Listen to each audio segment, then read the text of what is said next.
ఏదేమైనా దేవుని సన్నిధిని విడిచిపెట్టకూడదు. ఎల్లప్పుడూ ప్రభు నన్ను ఆనందించాలి.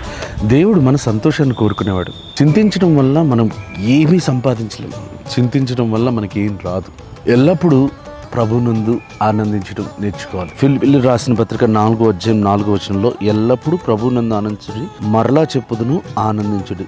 చూడండి, ఇక్కడ అపోస్తలుడైన పౌలు సంఘానికి చెప్తున్నాడు, మరలా చెప్తున్నాను ప్రభువునందు ఆనందించండి. ఆనందము సగం బలం అని మన పెద్దలు అన్నారు. నేను కొంచెం దానికి యాడ్ చేస్తాను. ఏంటంటే దేవుని యందు ఆనందం సంపూర్ణ బలం.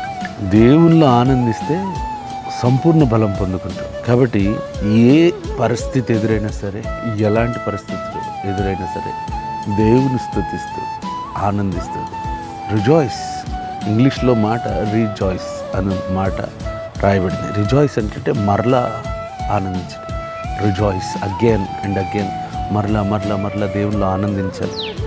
ఆనందించడం నేర్చుకుంటే బాధ అనేది సిగ్గుపడుతుంది, కన్నీరు సిగ్గుపడుతుంది. నీ జీవితంలో అపవాదిగాడు ఏడుస్తాడు. కాబట్టి బాధపడద్దు. ఎన్ని కష్టాలున్నా స్మైల్, గాడ్ లవ్స్ యూ. సంతోషించు. నేను ఆనందించడానికి కారణం ఏంటండి? నాకేముందని, ఏం సాధించానని? నా జీవితంలో అన్నీ పోయినాయి. నేను కోల్పోయాను, చాలా మనుషులను కోల్పోయాను, డబ్బు కోల్పోయాను అనుకుంటున్నా.